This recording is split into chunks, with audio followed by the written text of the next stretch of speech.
Southeast Radio's Business Matters with Carl Fitzpatrick. Well, the Institute of Flowers is the only association which is dedicated to supporting the floristry industry here in Ireland. Focusing on the provision of skills-based training to florists, the organisation aims to support an industry which permeates towns and cities across the country. Interim Chair of the Institute of Flowers, Fionnuala McAuley, joins us now to tell us about this new association. But Fionnuala, before we discuss the Institute, tell us about your own floristry career. Thank you, Carl. Thanks for having me. So I've been in the industry for about 20 years now. I worked in a flower shop in Sandymount for many of those years. I now work for a wholesaler in Holland who wholesales into Ireland. So I get to talk to lots of florists every day. And how many professional florists are operating in Ireland at this present time? So we're very short on data in terms of our industry, but I reckon there's probably about 4,000 employed florists. We've lost an awful lot of our bricks and mortar shops. We probably have about between 600 and 650 flower shops in total now. And what has been the reason for the decline in those? So there's a couple of reasons. Floristry has kind of evolved a little bit and we've had some changes. So we now have a lot more event florists in our industry than we ever did before. So they mainly focus on either events or weddings. So that would have taken a lot of them off the high street. And in general, how are florists performing in the market right now? And what are the key challenges that they face? We have a huge industry. Our board BIA tell us that the cut flower industry in Ireland is worth 97 million. So I would think our florists are doing quite well, although a lot of them are solo businesses and they struggle to manage that time. And manage their business as well. So we have lots of challenges like every other business, and obviously retail, again, retail is expensive. Rates are going up, rents are going up, heating, lights, these are all factors that we all need to take into consideration, and labour. Just anecdotally, on a local basis here in Wexford, I have heard florists say to me over the last number of years that they find the market very competitive and there's a lot of undercutting going on. Are you hearing that yourself around the country? Yeah, so there is an element of undercutting each other, and that's, I guess, what part of the Institute of Flowers wants to be about. It wants to create a community within forestry, and so these conversations can happen. So it's not. We don't need to fight over a small bit of business. There's 97 million euros worth of cut flowers coming into the country. That's plenty of business for everybody. So we don't need to have a race to the bottom. Now, the Institute of Flowers has recently been established for florists. It's hard to imagine that one hasn't existed for a long number of years. Yeah, so there definitely hasn't been one in the last, I'd say, 8 to 10 years. We're delighted to have SkillNet funding, and the SkillNet have been hugely helpful in forming this institute and have advised us really well on how to bring it all together. But funding is key to it. These are small businesses. We can't, we have to bring them together and foster a community. And obviously the funding from SkillNet brings that together well in terms of training and upskilling the skill set that we have in Ireland. And what type of training and upskilling do the florists require, in your opinion? It depends on the level of skill and practice they've had. We have some hugely talented florists in the country, and then we have some beginning, and like everything, we need to help the ones that are beginning and maybe profile the ones that are fantastic and amazing and showcase them a little bit better. So we have a role on both sides. And apart from training, what other areas will the Institute of Flowers be focusing on initially? So on business. So we have a training calendar put together for 25, and this will be a broad range of skills. So not just focused on the floristry, also on business and how we can utilise AI in our businesses and monetize it as much as we possibly can.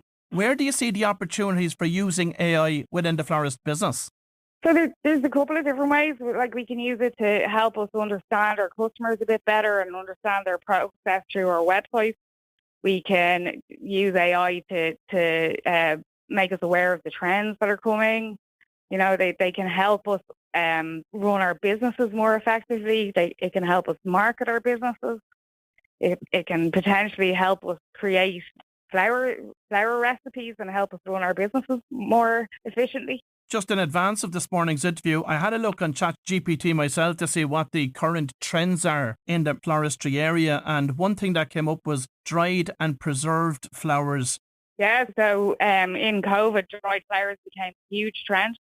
And there would be a huge amount of weddings done and with dried and preserved flowers in them.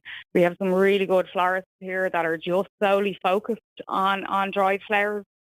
And preserved, and obviously that gives the end user a longer longevity with the flowers, which is, I guess, kind of good. And are you also seeing the growth in edible florals here in Ireland? There is a little, so you'll see it with in gin, gin bars and stuff. They're putting edible flowers into the drinks, and again on food. So it's a great way to again talk about flowers. How will you be helping your members to implement sustainable measures within their businesses? So when florists talk about sustainability, it's usually focused on a couple of key items that we would use in the florist industry that are not so environmentally friendly. But I think sustainability is a more broader range. We will certainly bring products that are coming to light that will that will help their businesses become more sustainable, and showcase those mechanics and uses for those. But long term, we want to create sustainable business, and that's really important for our members to use sustainable practices right the way through their business, not just when it comes to the certain products that they use. And what are the most valuable income streams for florists today? Gifts, flowers for the home, but gifts would be usually where they go, why you would go to a florist.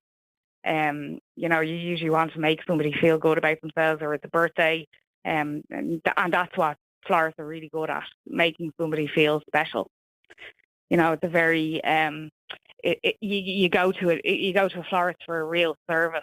There's no other business that I can think of that you can order a bouquet the same day and have it delivered the same day with a personal note on it. And when it comes to weddings, is the spend increasing or decreasing when it comes to flowers? Increasing, I would think. Flowers, like everything else, it costs quite a lot of money. Costs have increased. Flower prices have increased. So I would think they're increasing. And how have you seen the best of the florists diversify their businesses since COVID? So a lot of florists obviously their doors were shut during COVID, so a huge number of them obviously jumped online. There's been huge growth in that sector for online business and social media as well. The use of social media has been great. And how do you see florists being able to collaborate more effectively at a local level? Integration in their communities. Like a florist is a real community business, and if we connect in those local communities and raise our profiles through those local communities, like, wouldn't it be fantastic? Like, what would the world be like without flowers? Like, most people go through, like, nearly every milestone in your life, you'll have flowers and an abundance of them. When we're born, we send flowers. It's their whole way through our life. How important is it for florists to partner with local businesses, for example, wedding planners, event venues, photographers, restaurants and local boutiques? I think fostering community around your business, full stop, does your world of good. Like, networking is key to doing well. I think people do business with people, not what they sell really at the end of the day. As we look ahead to 2025, what's your economic outlook for florists? If we can put our heads down and we can grow our businesses from the inside out, we have a much better chance of surviving. And if we work together to foster a good community, we will be good, and we will survive. Everybody needs flowers.